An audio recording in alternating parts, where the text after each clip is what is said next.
আসসালামু আলাইকুম ভিউয়ার্স। ইউটিউবের টাকা আমাদের অ্যাডসেন্সে এসে জমা হয়। অ্যাডসেন্সে ব্যাঙ্ক অ্যাকাউন্ট অ্যাড করার পরে আমাদের ব্যাঙ্ক অ্যাকাউন্টে $100 হলে ট্রান্সফার করে দেওয়া হয়।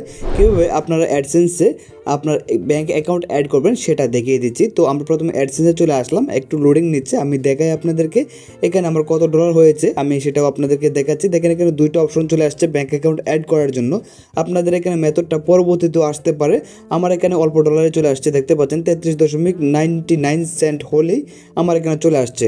আমি যদি ভিউ পেমেন্টে একটা ক্লিক করি, দেখেন এখানে হাউ ইউ গেট পেইড, তো এখানে দেখতে পাচ্ছেন ব্যাঙ্ক অ্যাকাউন্ট অ্যাড করার জন্য বলছে এয়ার পেমেন্ট মেথড। তো আমি যদি এখানে এটা ক্লিক করি তারপরে কিন্তু আমি ব্যাঙ্ক অ্যাকাউন্ট অ্যাড করতে পারবো। আপনাদের এখানে অনেক সময় দেখবেন যে $50 উপর হয়ে গেছে, এরপরও ব্যাঙ্ক অ্যাকাউন্টটা আসছে না যে অ্যাড করার জন্য, অনেকে আবার $100 উপর হলেও কিন্তু আসে না। তো এখানে add a new war transfer details, আরটা হচ্ছে add a new crap details. তো এখানে চ্যাপ ডিটেলস, তো এখানে দুইটা অপশন আছে। তো আমরা যদি চ্যাপ ডিটেলসে ক্লিক করি এখান থেকে আমাদের যে অ্যাডসেন্সের ডিটেলসটা সেটা কিন্তু চলে আসছে। আমরা এটা দিয়ে করবো না, আমরা ব্যাঙ্ক অ্যাকাউন্ট অ্যাড করবো। এই জন্য আমরা প্রথম যেটা add a new war transfer details, just এখানে এটা ক্লিক করবো। তারপরে হচ্ছে বেনিফিশিয়ারি আইডি, এটা আমরা দিব না, এটা অপশনাল। তারপর হচ্ছে নেম অফ ব্যাঙ্ক অ্যাকাউন্ট, এটা আপনার যে নামটা ব্যাঙ্ক অ্যাকাউন্টের যে নামটা আপনার নামে যদি খোলা থাকে তাহলে আপনি আপনার নামটা দিয়ে দিবেন। তারপর হচ্ছে ব্যাঙ্ক নেম, আপনি কোন ব্যাঙ্কে অ্যাকাউন্টটা খুলেছেন। ধরেন যে অনেকে আছে NCC bank, Dutch Bangla bank, bank Asia বা অনেক ধরনের ব্যাঙ্ক আছে। তারপর হচ্ছে ব্যাঙ্কে একটা সুইফট কোড থাকে, এটা কীভাবে পাবেন সেটাও দেখিয়ে দিচ্ছি। তারপরে হচ্ছে ব্যাঙ্ক অ্যাকাউন্টের নাম্বার, এরপরে রিটাইপ ব্যাঙ্ক অ্যাকাউন্টের নাম্বার। তো সম্পূর্ণটা প্রসেসটা আমি আপনাদেরকে দেখাচ্ছি। এই জন্য আমাদের প্রথমে চলে যেতে হবে কিন্তু গুগলে গিয়ে কিন্তু আমাদের ব্যাঙ্কের নামটা সুন্দর করে কপি করে আনবো এবং সুইফট কোডটা ওইখান থেকে আমরা কীভাবে বের করে আনবো সেটা আমি আপনাদেরকে দেখাচ্ছি।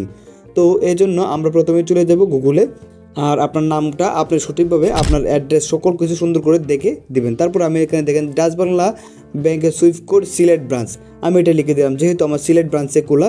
তারপরে এরকম অপশন চলে আসছে, প্রথমে একটা ওয়েবসাইট দেখতে পাচ্ছেন, এখানে আমি এই ওয়েবসাইটটাতে প্রবেশ করবো সুইফট কোডটার জন্য এবং সুন্দর করে ব্যাঙ্ক অ্যাকাউন্টটার নামটা দেওয়ার জন্য, ব্যাঙ্কের নামটা দেওয়ার জন্য। তো আমি এখানে প্রথম ওয়েবসাইটটাতে এটা ক্লিক করলাম যেটা সিলেট ব্রাঞ্চ লেখা আছে। তো এখানে সকল কিছুই আছে, বাট এখানে সুইফট কোডটা নাই। আমি দেখলাম ব্যাঙ্কের ম্যানেজার নাম্বার সহ, এখানে নাম্বার সহ সকল কিছু আছে, বাট এখানে কিন্তু এই সুইফট কোডটা নাই। এখন আমি এখান থেকে ব্রেকে চলে যাব, আমি অন্য একটা ওয়েবসাইটে প্রবেশ করি। সেকেন্ড ওয়েবসাইটে আমি যাই, এটাতে গিয়ে দেখি যে সুইফট কোডটা আছে কিনা। দেখেন এখানে ব্যাঙ্ক নাম এবং সকল কিছু ব্রাঞ্চ, সিলেট কোথায়, জিন্দাবাজার, এটাও কিন্তু দেওয়া আছে, আপনি এটা দেখে নেবেন কিন্তু এটা আপনার ব্রাঞ্চের নামটা।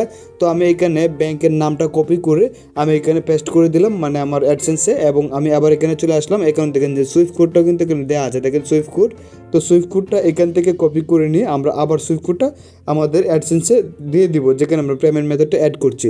এখন দেখেন আমাদের কিন্তু আর কোনো কিছু নাই যে দেওয়ার মতন ওইখান থেকে এনে, এখন আমাদের নিজে দিতে হবে। হচ্ছে আমি দিয়ে দিচ্ছি আমার নাম, আমার অ্যাকাউন্টের নাম্বার আমি দুইবার দিয়ে দিলাম, আপনারা দিয়ে দিবেন। প্রথমে হচ্ছে নাম, তারপরে হচ্ছে আপনার ব্যাংকের নাম, তারপরে হচ্ছে আপনার সুইফট কোড, তারপর হচ্ছে অ্যাকাউন্টের নাম্বার দিয়ে জাস্ট সেভ করে দিবেন, হয়ে যাবে, কোনো সমস্যা নাই। আপনার এখানে দেখবেন যে ইমেইলে একটা মেসেজ চলে যাবে। তো এখানে ইমেইলটা আমার আসে নাই, ইমেইলটা আসলে আপনাদেরকে আমি দেখাচ্ছি। আর একটা যদি সমস্যা হয় তাহলে কিন্তু আপনি চেঞ্জও করতে পারবেন, এটা কিন্তু কোনো ধরনের মানে প্যারাদায়ক হবে না। আর দেখেন যে আমার মেইলে কিন্তু একটা মেইল চলে আসছে, এটা কোনো ধরনের প্যারাই হবে না, আপনি চেঞ্জও করতে পারবেন। যদি কোনো ভুল হয় বা ত্রুটি হয় তাহলে কিন্তু চেঞ্জ করতে পারবেন, কোনো সমস্যা নাই।